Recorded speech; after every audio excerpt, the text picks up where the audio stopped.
Welcome to Erica Lynn Speaks.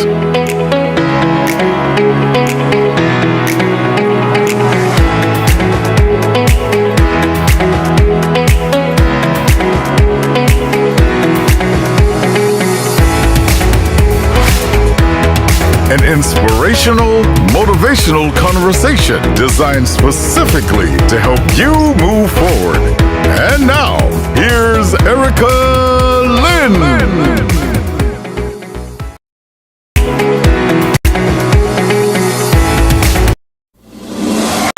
Welcome to Erica Lynn Speaks.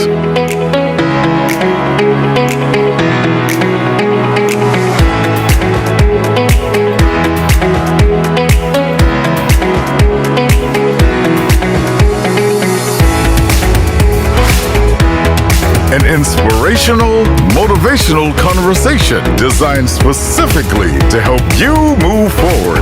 And now, here's Erica Lynn. Welcome. I'm back. Welcome back to another wonderful episode of Erica Lynn Speaks podcast. Y'all know we like to play big or go home.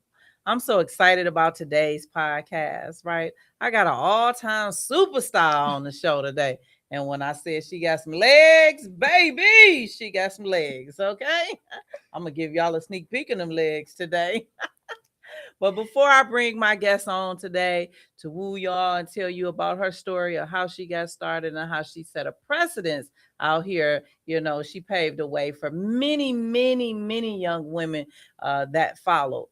I want to make sure that you guys like, follow, and subscribe, right? So if you're not following me on YouTube, go on over to my YouTube channel and follow. If you guys are watching me from somewhere across the world, make sure you subscribe to my YouTube channel and turn on the notification bell. So every time your girl go live, you get a notification, right? Because you get to see me. I'm here. You know, I'm excited, you guys. You know, God has been doing some wonderful things out with Erica Lynn Speaks podcast. He's just been dropping me in rooms, right, that I didn't even know that I was going to be a part of. But the best part of it, I got a chance to build some relationships with some wonderful people. And you'll get to see many of them come on the podcast as we go forward throughout the weeks. But today, you're going to get to see them legs, okay?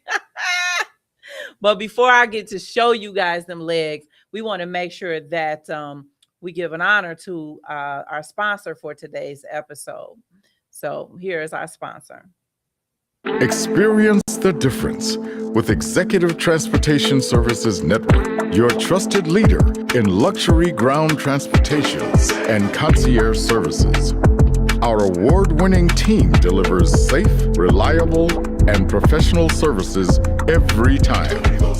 Call 734-770-8990. Choose Executive Transportation Services Network, where excellence rides with you.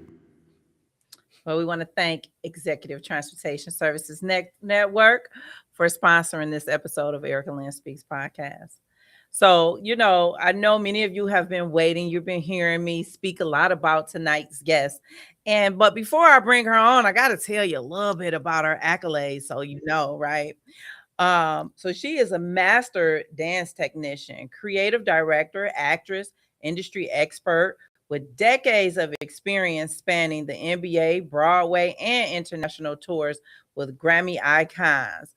You know, my guest today, when I found out that she was the first African-American choreographer for the Detroit Pistons, woo-hoo, right? Because I was out there sweeping them streets.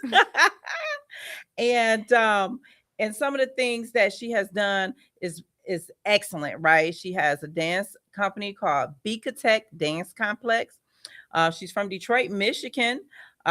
She's a distinguished performer, a choreographer, creative director, and actress, and now announces a new chapter in her artistic leadership as the founder of BEATchitect Dance Complex in Detroit. Her credits includes first African-American woman on the first Detroit Pistons automation dance team, co-captain and choreographer. Okay, I got to make sure I get that right. Chicago the Musical, National Tour Annie, What is that? Velma. Velma Kelly, because we talked about these eyes before. Velma Kelly, first cover. She was LL Cool J's Phenomenon tour on his Phenomenon tour in Japan. Deep Blue Sea movie soundtrack. Oh, okay, I love that. That was a good movie. She found Another Man and Remote Control Soul. Right, Rock the Bells. Warner Brothers, Rock the Bell Warner Brothers. I'm jacking it all up, right? Because we got this one out. So I'm not going to jack her up anymore. But I want you guys, before I bring her on the show, I want you guys to see those legs. Go ahead, show them legs. Tell a friend to tell a friend. She's back. I trained the elite dancers who now move with Janet, Beyonce, Shakira, and Broadway's finest. I know what it takes to refine your craft, command a stage, and show up like you belong in the room, because you do. Now, we all know getting in the room is one thing, but having the skill set to stay there with respect and longevity is something completely different, and that's my secret sauce. This isn't just training, it's transformation. Ready to level up? Let's get to work.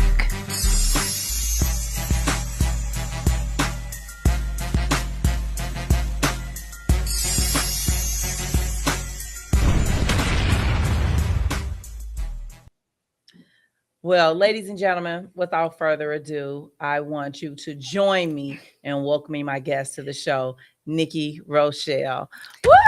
Thank you. Thank you for having me. Thank you so much. You're welcome. You're welcome. I'm so glad you decided to come on the podcast. Yes.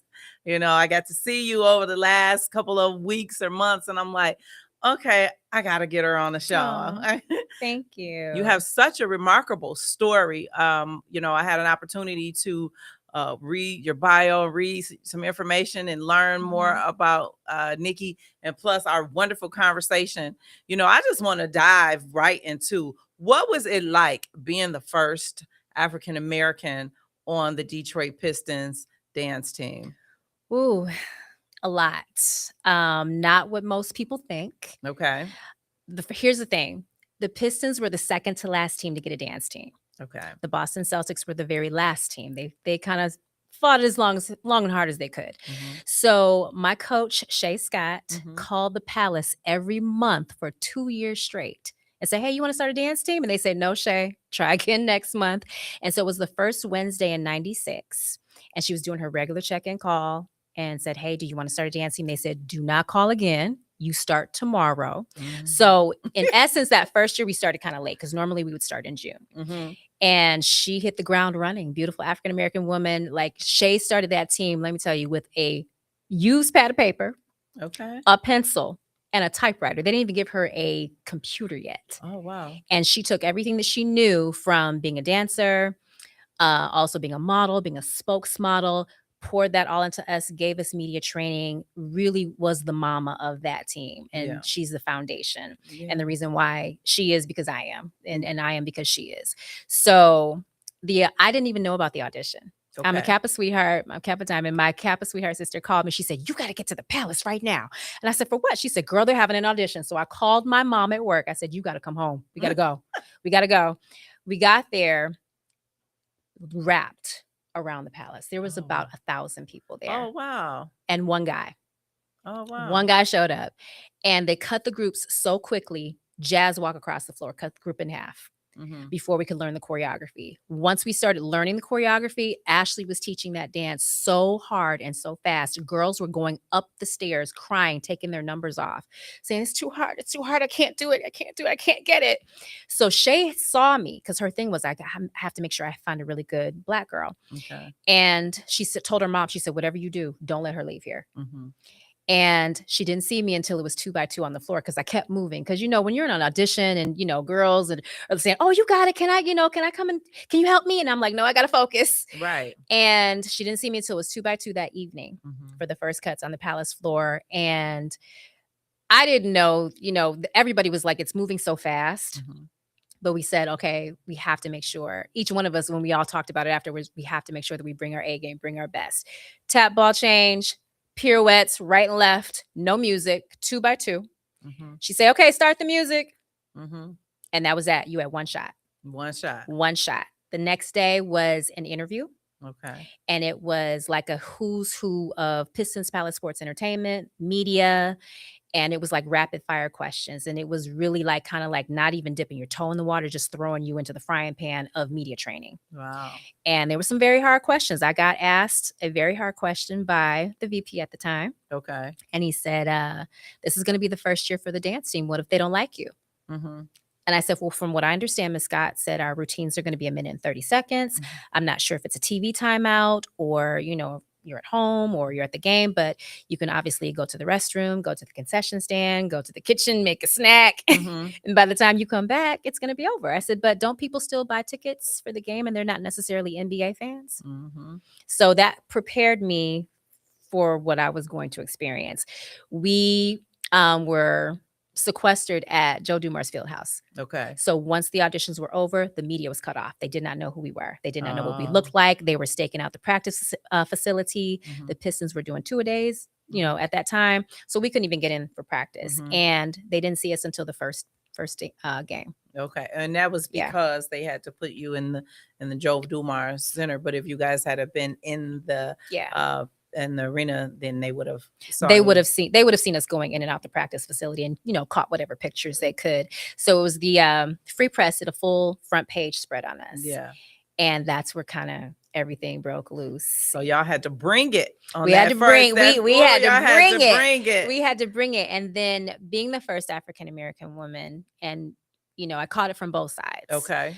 Let's talk about that. Yeah, let's talk about that. Because I wanted to know, like, did you feel like you was carrying the weight of your community being the first African American woman, but then at the same time, like, you want to be part of the team? You have to be part of the team. Yes. So what was that like?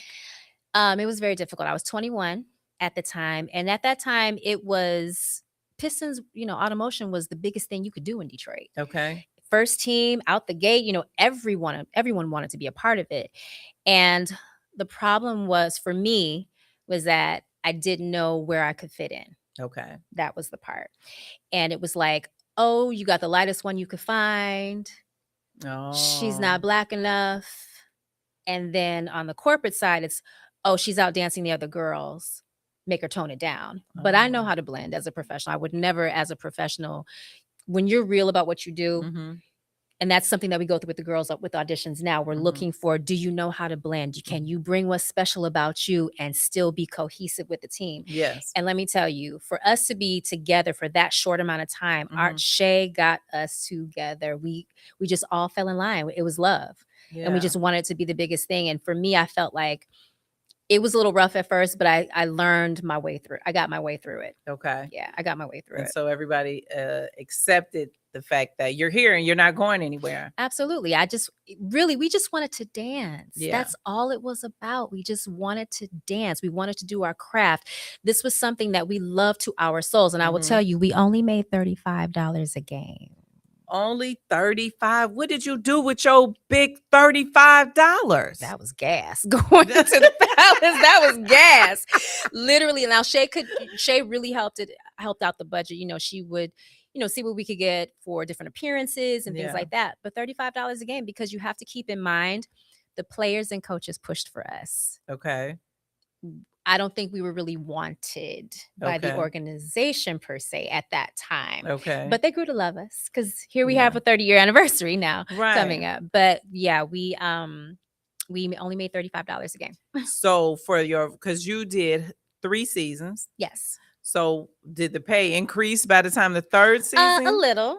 Okay. A little. Definitely, I will say the blueprint for us being the blueprint, what the girls have now, it's beautiful to see because everything I know that was Shay's dream is happening now. Wow. So, and that was something that we shared with the girls. There are 3 of my teammates. We actually judged for the organization. Okay. And I asked one of the girls during her interview, I said, what does legacy mean to you? Because I know what it means to us, the 3 of us OGs sitting up here. Yeah. But what does it mean to you? And she said, wow. She said, I'm so glad you asked me this question.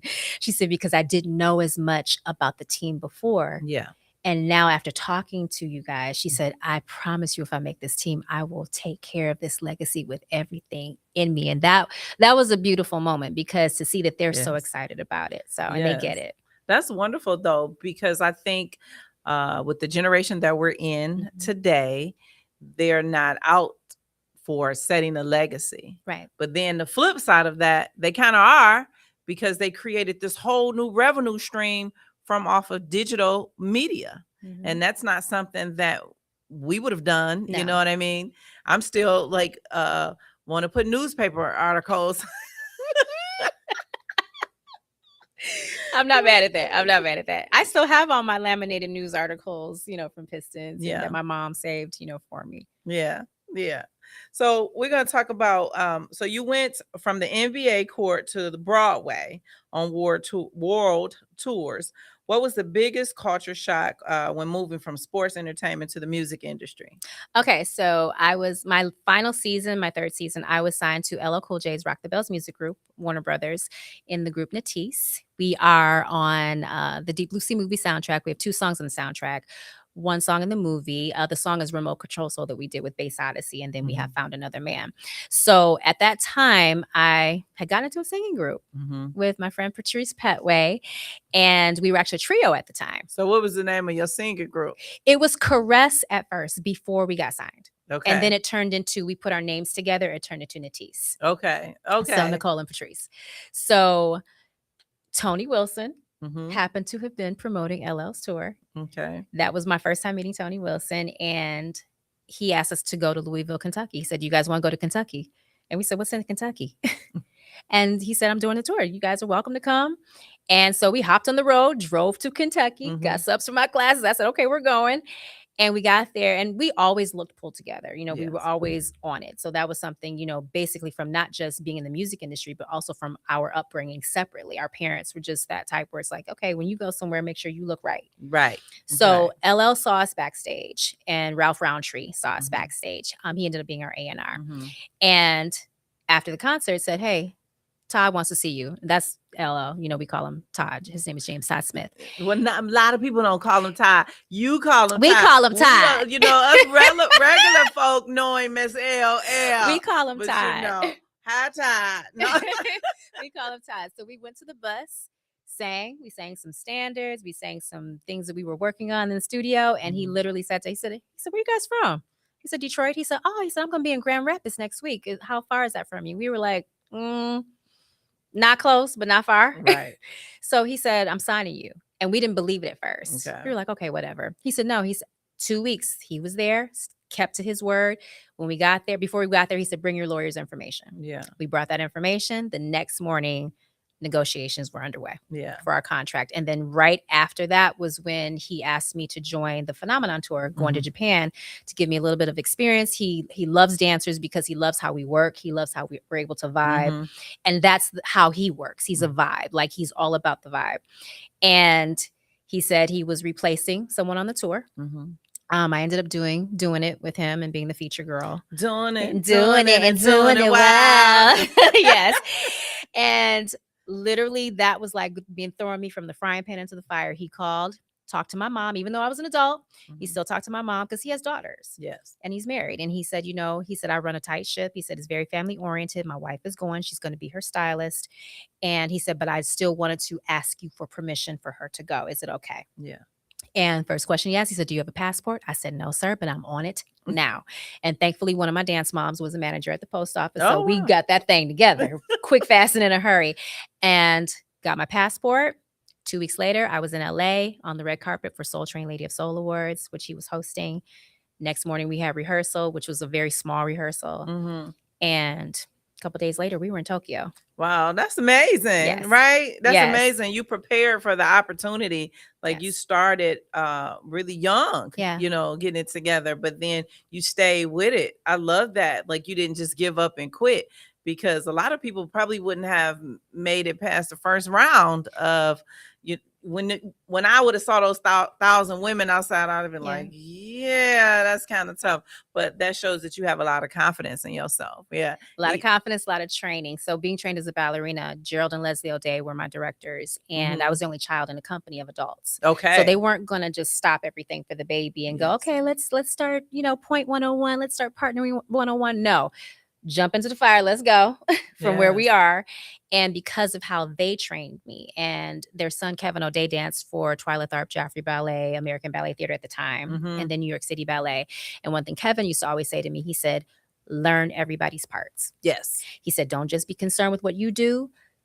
Open your eyes to everything around you. Yes. He said, because you will make yourself an asset. Yes. And that helped me when I finished working with the label and then started auditioning for Broadway shows, got Chicago the Musical. I went into that show as a replacement for someone that didn't know they were getting replaced until I showed up in Denver. And I had 2 days to learn a full Broadway show by myself with just the dance captain and the pianist and the orchestra and the stage manager. And that third day I was on stage. So that type of training, and especially for Pistons is what? 42 home games. You do 2 routines a game. Okay. And then you're also doing some halftimes as well too. So you're learning a lot in about 9 months. So are you like changing? You guys are changing the routines every game? Yes. So you have first Pistons timeout, you face the players. Second Pistons timeout, different dance. You're facing away from the players. Okay. So you hardly repeat routines. There are times where you can kind of like make certain routines fit other music, but for the most part, you are actually learning at practice. So we had 3 practices, they have 2. So you're learning at practice.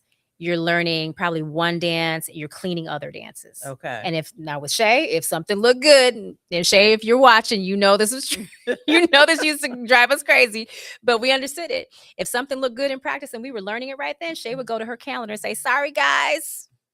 You're doing this one tomorrow." Oh, wow. So you have to change it up. So you have to be ready. So that's why when the girls audition now, and I really feel for the girls that don't make it. Like sometimes we see girls that are like just right there and just need a little bit more seasoning. Yeah. And one girl said to me after feedback, she was like, "But I can get it if I work on it." And I said, I understand that. I said, but everybody can get it. They work on it. Yeah. The problem is that you have to be able to have all of the assets now, and it's not just about your dance ability. Yes, because the opportunity is now. Yes. So you can't wait for the opportunity to come to you and say, I got to go get it together. Right. You got to work on it. So then when the opportunity comes, you could just walk into it. Right. And I say that all the time. And it's funny how no matter who I have on the podcast, no matter what story that we talk about, I always reference that because they had to go through something, just like you had to prepare yourself to be this phenomenal dancer.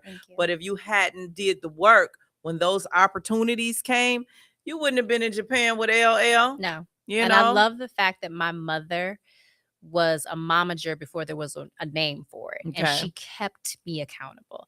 Like case in point, I was preparing for a huge production with the dance company, and it was the pre-production part of Rhapsody in Blue. George Gershwin, one of my favorite pieces. Okay. And I said, I can't wait to do this piece. I was given a very special part and ended up having the part taken away from me because I was given this beautiful lift.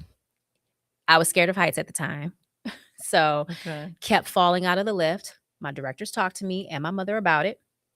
Went into the next rehearsal, kind of fell out of it again, tried to hold it together, but fell out of it again. The third rehearsal, they didn't even say anything to me.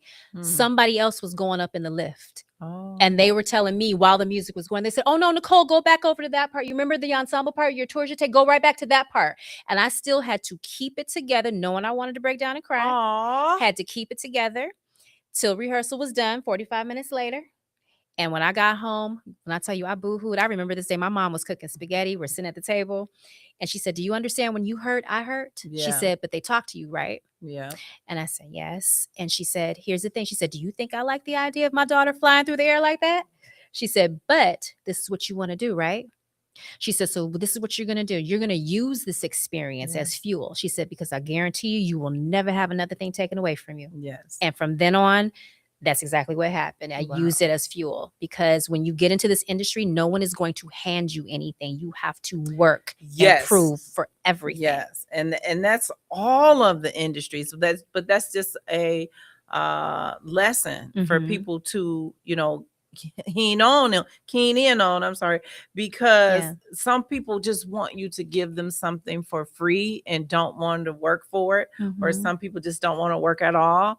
And so even on a daily basis, you know how we talk about, and I was like, you're a dancer, you got the dance school, and then you showing up in our groups doing all the things that you're doing. And I'm like, we're working hard day and night. So a lot of people wouldn't have any idea of the things that we actually do behind the Yeah. scenes, but we work hard at it so that when people see opportunities that Right. come, and they can never say that Niki didn't deserve it or Erica didn't deserve it, because we bust our butt.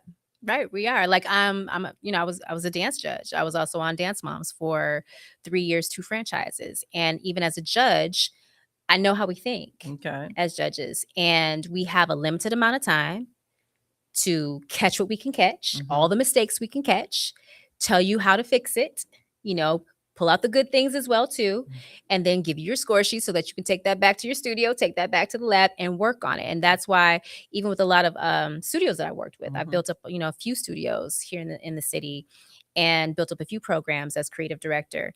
And parents know I am not that teacher that's going to throw something on stage if it's not ready. Yes. Because I'm more concerned about that student's growth, Yes. their confidence, their well-being. And I've been like I said, had something taken away from me. And that was nothing but a setup for a comeback. Yes. Just to kind of throw me back throw me back out there like a slingshot. Absolutely. But and you said the key point, you're doing them unjust. Right. If you allow them to give them things that they did not earn, or Right. even allow them to go on stage and they're not prepared, because the backlash will be more harmful than you stopping them prior to them going on the big ensemble, especially with today of social media. Everybody is going to have you on camera and you'll be all over like, look at that kid, she fell. And then you like, well, I'm just a kid. But I was trying to prepare you, because that's a much bigger hurt than it is. It's a much bigger hurt. And I feel for dancers, especially for studios that I've seen, even as a judge, certain studios that I've worked in. The thing about it is when you're giving specialty parts, solos and specialty parts should go to the ones who are ready for it, because then it gives the other ones something to aspire to and look to go, oh, wow, I want to be like that dancer. Oh, I want to be like her. Oh, I want to be like him. But when you give it out like Oprah's favorite things, and it's like, you get a solo, you get a solo, you get a specialty part. Nobody values it. Yes. Because it's just given, or because my mom can pay for it. Yeah. So then when they go to competition, or they're going to auditions and they're wondering why they're not making it. And I've had to tell a lot of dancers, you're used to being in your bubble, especially within Detroit. Detroit is a bubble where everyone kind of knows everybody with dancers. You know who you came from, what you did. But the thing is, when you go to an LA market, how are you faring out? Yes. When you go to a New York market, how are you faring? Like I have dancers right now who are dancing and choreographing for Janet. Yes. Dario. Mariah is back on tour with Shakira. Trinity, part of her, dance village as well too. You all know the Trap Arena. She started with us at a studio here in the city, and look at her now. Like she didn't even have to audition for Renaissance, and had a points feature in Cowboy Carter. So all of us that have poured into, I'm not the only one, but all of us that have poured into them, and my student Dewan, who just finished his 1.5-year contract with Wicked as Chistery. So, and those are just some of the ones right now. But how does that make you feel as a dance instructor and a choreographer to have some of your students go on tour with Mariah and Beyonce and, some of the leading artists out here? How does that make you feel? Now, the crazy thing is Mariah her first pro job was with me with Blackstreet. Okay. She was 15 with Teddy Riley and Blackstreet. And they were shocked to see how old. Riley. Okay, yes, they were shocked to see how old she was. They were like, she's out there getting it like that. I said, yeah, that's what we do. But the thing is, if it gives me pride, all of us, because like I said, I'm not the only one in their dance village, but all of us are significant parts in their dance villages. And to see them now take it and run with it and crush it and now be a huge impact, and now have dancers looking to them. Like I have mentees come to me like, oh my gosh, I love Dario. Oh my gosh, I love Mariah. I love Trinity. Oh my gosh. They love taking from Dewan, like when he's at Ash, Artist Simply Human, when he's teaching with that. So to see them now run with it, and now they've got their audience. It's amazing. It's amazing. Yeah, you should be proud of yourself. You know, I'm proud of them. I'm proud of them. They put the work yes, in. absolutely. So you do all that, right? You're a dancer, a choreographer, but then you're an author. Yes. Okay, let's talk about this book. Yes. You have a book called NBA Dancer Blueprint, the Precision Playbook, Yes. right? So the why. Now you've had a massive career. Why was now the right time to release the Precision Playbook? Okay, mostly because if dancers don't necessarily have the access to get to a New York market right now, Okay. or an LA market right now, they only understand what's in front of them. Okay. And the problem is they're not getting that nourishment, or they can only get to it at certain times. And so they're not getting it on the regular. They're not understanding that when you go, like I had to learn, case in point, I'm going to use myself as an example. When I first started auditioning in New York, I was not booking. My first audition was Lion King. Okay. Made it all the way to the end. Made it all the way to the end of my other auditions. And I called home crying. I said, Mom, I said, I don't understand why I'm not booking. I don't know what is going on. I said, I'm making it to the end. I don't understand it. She said, okay. She said, next audition you go to, you pay attention to who they're cutting and you pay attention to who they're keeping. And then you sprinkle a little bit of you on that. And that's your formula. Okay. And that's when I started booking. I booked 3. I was pinned for 2 shows. Chicago wanted me first. And so when my agent called, she said, well, it's actually 3 of your top 5. And I said, what? Okay. I said, well, what is it? And she said, well, Chicago wants you first. You would have to fly out now. Okay. And I said, well, I'm in a show right now here. I said, can we see if I can fly out on Monday or Tuesday? And she said, okay, let me talk to them. And she did. And she said, okay, you can fly out on Monday.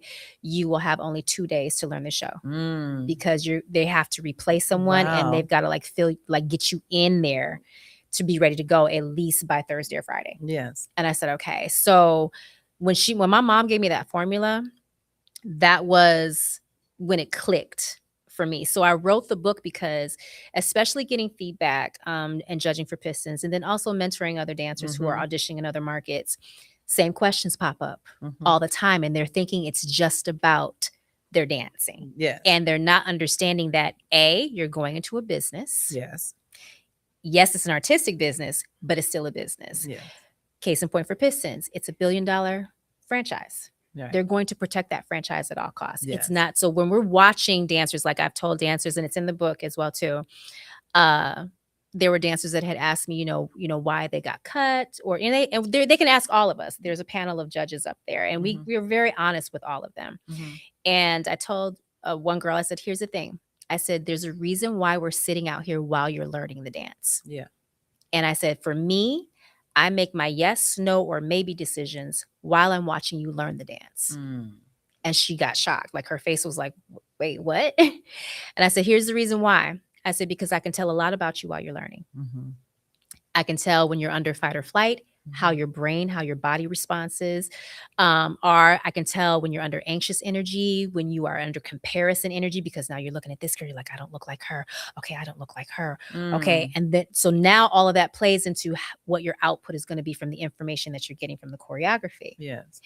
And I said, so I make my yes, no, or maybe decisions. For me, my maybes, I'm really, really honing in on while they're auditioning, because then we have to make a quick split decision. Yeah. Who's getting pushed to the next round? Who's getting cut? Yeah.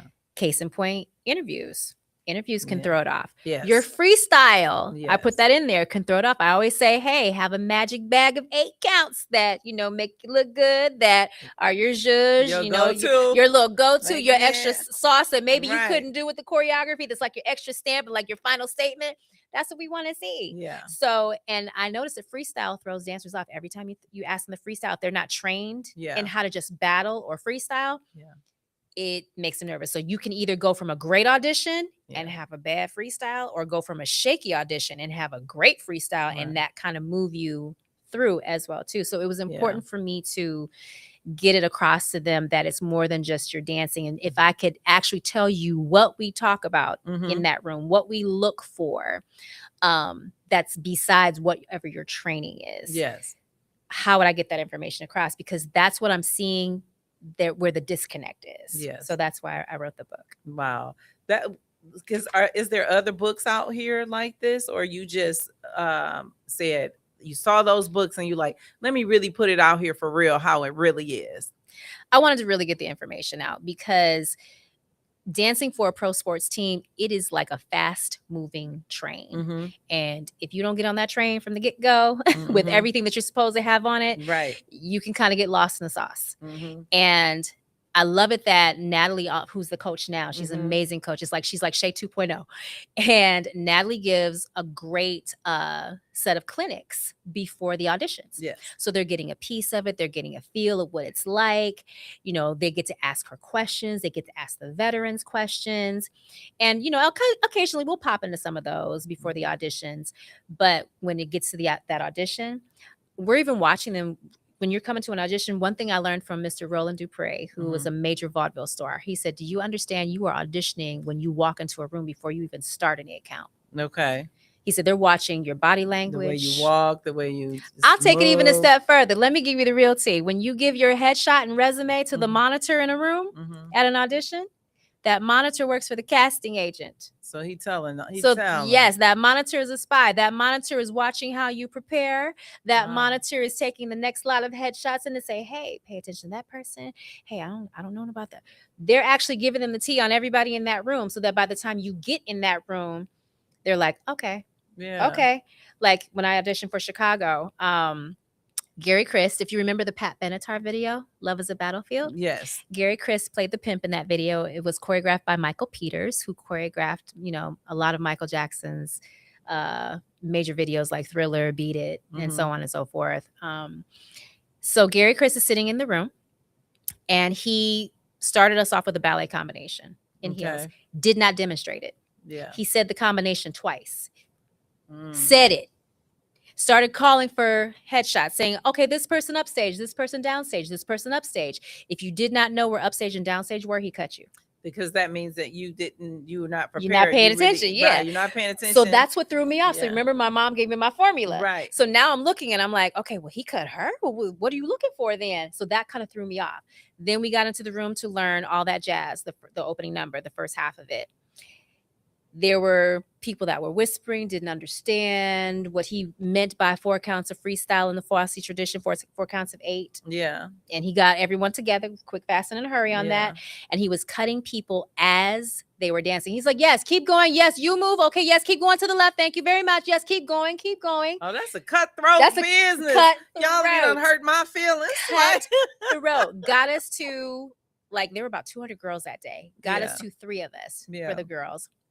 Gave us the cold readings for the monologue, for the 6th monologue. He was throwing everything at me. He said, can you read it with a Spanish accent? Can you read it with a British accent? Can you come in and take a beat and a pause right here and then ease on in like that?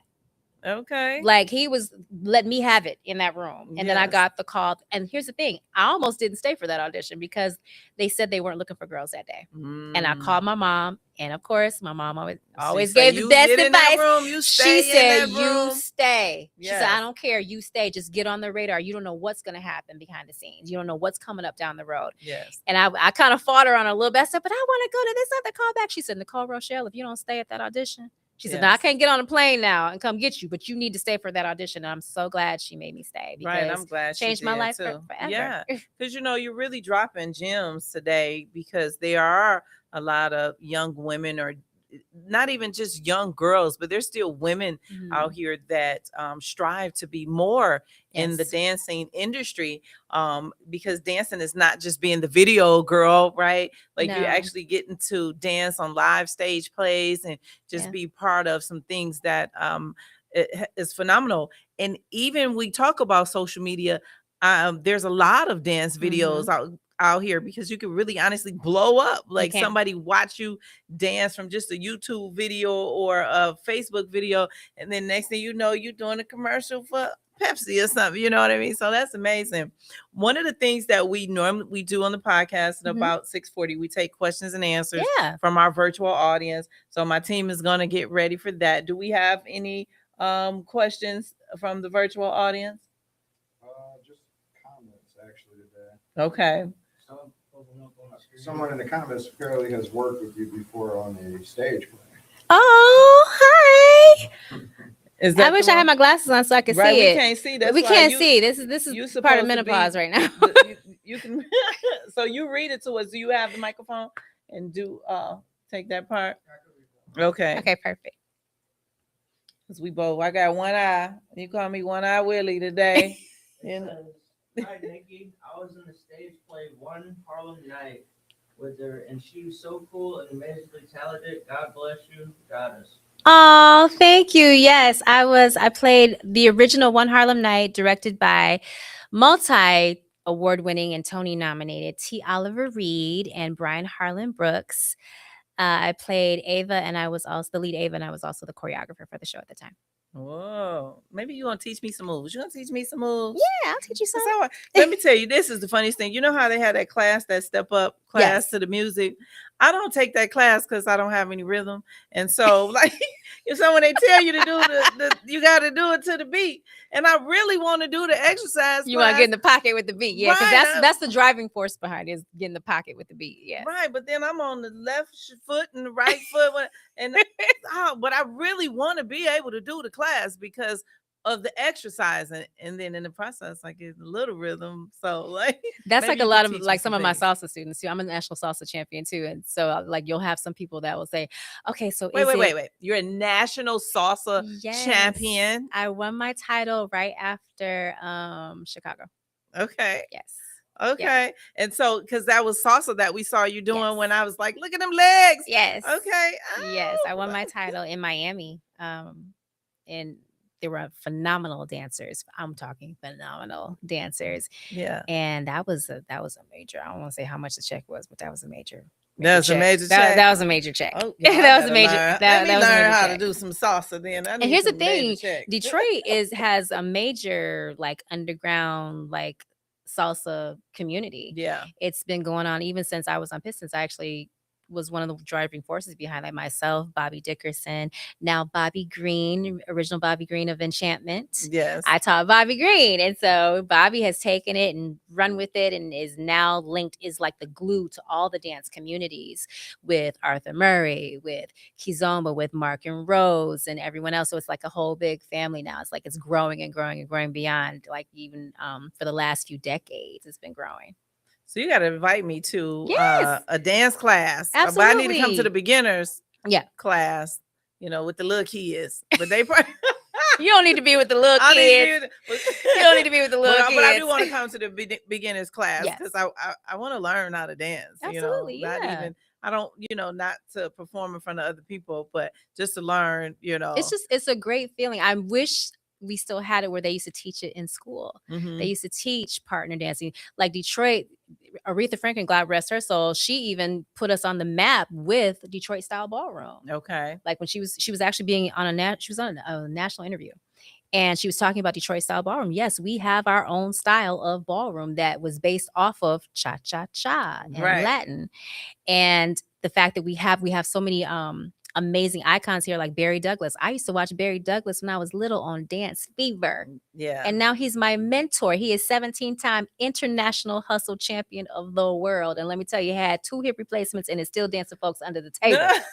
Right. Okay. So we have Right. him, we have Bobby Green, and then even now who's leading the charge with the new generation is Mark and Rose. Okay. Love them. Mark is a classically trained dancer. Rose is amazing with African and Kizomba and so many different things.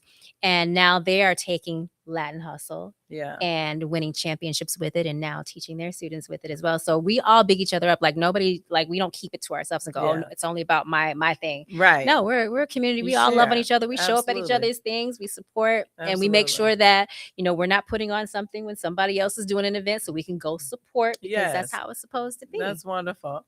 Listen, I remember when I first took my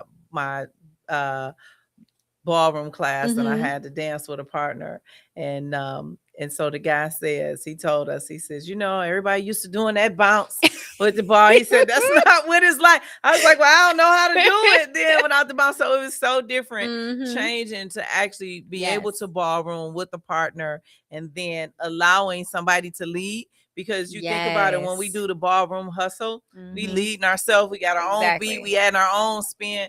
But then being able to let somebody guide you, I think that's like, That's one thing. I think like, that's we true teach. submission. It is. It is. And here's the thing. I've like Bobby and I always, Bobby Green and I always talk about it because Bobby also teaches Greystone, and he teaches the history behind Greystone. Like, we're talking about Latin Quarter and all that stuff. Okay. And so when we teach classes together, especially with partnering, that's the thing that we say, because like some guys will say, oh, okay, well, she's not doing the move that I want her to do. I said, okay, do it with me. I said, what now? He said, well, you're not doing it either. I said, what's the lead? I said, it's like driving a car. You're driving a precious car. I said, if you don't steer that car where it needs to go, where is it going to go? I love that. Okay. It says one captain, one ship. Now it's your ship. But if the ship goes down, yes, that's on you. Yes. So lead me, baby. yes, lead it's me. beautiful. It's beautiful when you can just submit, and it's a Yes. great lead, because that's even for me. When it's a great lead, you don't have to think about it. You don't have to anticipate. You can just lean into it, and it's mutually enjoyable for both people. Oh, that sounds like a great relationship. It is. It's like a relationship. It is like a relationship. Dance is like I always teach. We communicate with our bodies. Yes, that's wonderful. I love that. So the roster ready audit. You include a self audit in the book. What is one question every dancer should ask themselves before they even fill out an audition application? Have I studied the team that I want to audition for? Okay. Okay. You want to look at their look, their style of choreography. Are they groove-based choreography, like really down into it? Are they more feminine? Are they more energetic? Are they more theatrical? Are they more contemporary or jazz-based? Look at the team that you want to audition for. Because when you show up for that audition, you're going to get thrown some things in that genre of what they look like and what they dance like and whatnot. And then you're going to get thrown some curveballs too, because we want to see what you're really made of. Yeah. But if you haven't taken the time to audition who you want to dance for, then you're kind of behind the 8 ball before you start. Wow. Okay. That's good advice. I'm gonna get out there. I'm gonna study my dance. I'm gonna study your dance team so I can come. I also tell them too, when you're studying the team, Yeah. be honest about where you are. One thing that my director, Gerald O'Day, always told me, he said, know where you are as opposed to where you allow yourself to think that you are. Okay. Because then you can devise a plan to get from point A to point B. Yes. But if you're telling yourself you're really over here and we're not over here, like I get, right now, Delulu is a Salulu. I get it. I get the whole thing right now. However, in dance, you can't do that, because you really have to be honest.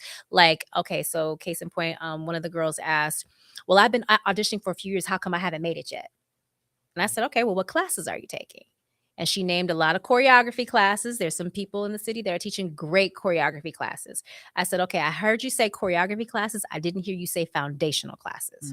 I said, here's the thing. When you go into choreography classes, and I know when the star choreographers come, like Cisco, like Giannis Marshall, like Aisha Francis, Geneva Petway was just here. I know you want to take those classes. Here's the thing. Ask those directors or ask those teachers if it's geared toward a certain level. Is it an open level class or is it an advanced level class? Because if you don't have that technical skill set that's required to handle that advanced choreography, you are going to be on the struggle bus that whole entire class, and it's going to be a waste of your money. Yes. You're not going to get anything out of it. Now, the thing about it is, like I told her, I said, make sure you're taking, I'm not hearing your ballet, your jazz, your contemporary, your modern classes like your Horton, your Dunham, your Martha Graham classes. Case in point, my mentor, Gina Ellis, is here. And she's Chicago Step Queen, okay? Okay. Gina Ellis was the original dance captain in a Tony Award-winning cast of The Wiz. Okay. She has been in every dance movie that Debbie Allen has, directed, produced, all of that. She's right here. Like, why are you not taking her classes? So the thing about it is, take those choreography classes, but also take your foundational classes, because those are the classes that are going to stretch your technique and prepare you for those choreography classes that you really want to take. That's really great advice. Wow. She's dropping some gems out here today. So if somebody is watching this podcast today and you want to know how to stretch yourself, then she's giving you some information that is now accessible to you, right? Yes. That normally in the past, people didn't have accessibility to this information. Right. So I'm so glad that you are sharing and pulling somebody up. Would they say reach back and pull somebody up? Yeah, teach somebody that what was so graciously taught to you by someone else. Okay. We got one more question. So I'm sorry if I missed the answer maybe, but as a choreographer, Mhm. right, what do you look for outside of skill set when it comes to dancers? It's obviously, right, skill set, but what else are you looking for? Like a kind person or anything like that? Oh, that's a great question. Oh, okay. So I look for neutrality. Mm. Okay. And I say that for a reason because, like I said, while we're watching them dance, I'm zeroing in on their emotions, how they're picking things up. Like, case in point, we had normally in a dance audition, you say, okay, front row, go to the back row, come to the front, everybody move up. There was somebody at the audition last season that went from right side front over here. And I didn't see it at first. I was writing some numbers down and my teammate poked me in my leg. She said, and I looked over there and she walked across the middle and stood in the front on the left. And the coach didn't see it. And I said, can I have the mic for a second? I said, I'm not going to call your number. I said, but please do not do this again, anyone. I said, if we ask you to go to the back and you've been standing in the front, please be courteous to everyone else to give them a chance to learn the routine. I said, and if you do that again, keep walking out the door. Because now what you're telling us is you don't play well in the sandbox with others. And this is a team effort. And that's going to be a problem during team things when you're in practice. Or let's say you don't get put in the front. But here's the thing. When you're dancing for a pro NBA team, everywhere is the front. You're in the round. There's no off stage. So anyone can see you from every angle. But that's why we look to see how they pick those things up. Do you follow directions? When choreography is given, do you do your own thing or do you do what the choreographer said? And we've had to stop that a few times too. And I said, like the one choreographer, Hillary, she was teaching an amazing heels number. I said, Hillary, can you go over those last 2 8 counts you just did? And we said that for a reason. I said, did you see what she just did? I said, that's the choreography. Please honor her choreography and not do your own thing. Yeah. Because we look for that too, because now you're not being respectful. Wow. That's wonderful. Look, we got he's putting a note up. We got one more question. Okay. Everybody got a question for Nick. I love it. I love when the audience, the virtual audience and in-person audience, dives in. So do you have another question? Yeah. My question is, what or who inspired you to become such a great dancer? And do you look at this as an art form or as a form of therapy? Oh, both. Okay, but first of all, my mom put me in dance at 5.5 years old, took me to see my first ballet, which was Mikhail Baryshnikov and La Sophie. And I sat through an entire ballet like on the edge of my seat like this. Did not move, didn't even want to go to the restroom during intermission.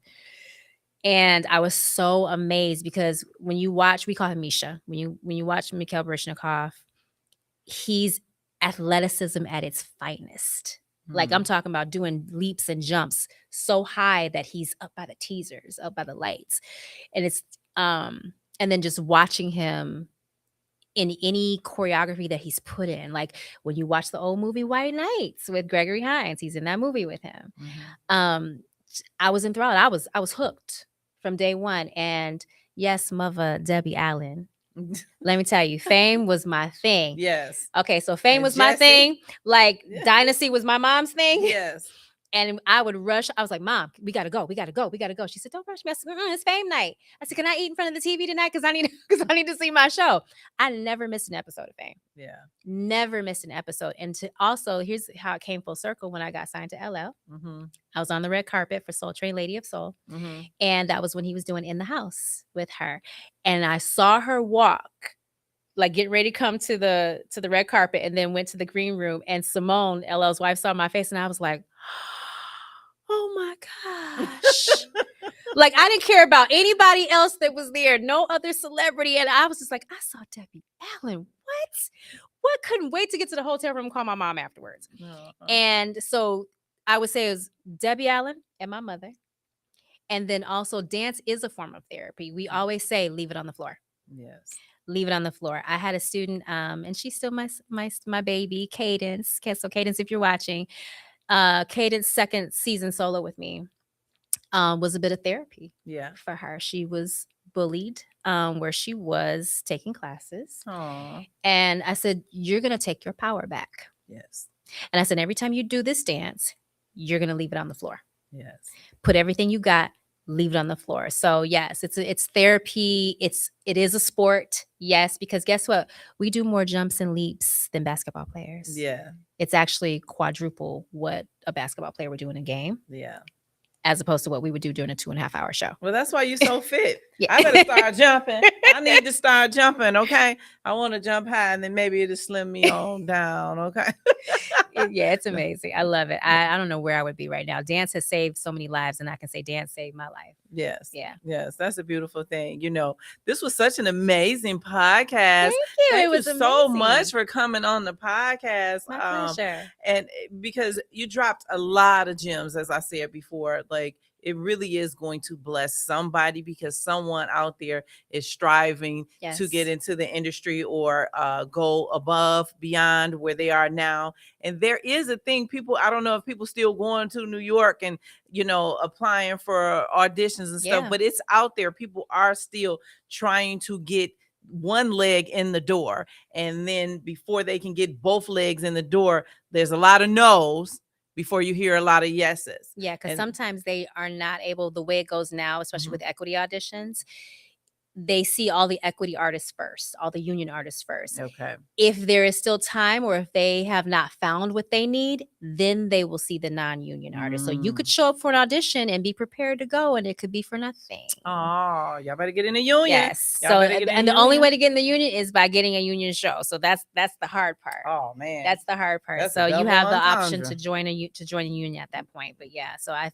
feel bad, you know, so it's Yes. a little different for us, but I feel bad. But Yes. yeah. Well, Niki, thank you so much for coming on the show. My I want you to pleasure. tell everybody how they can reach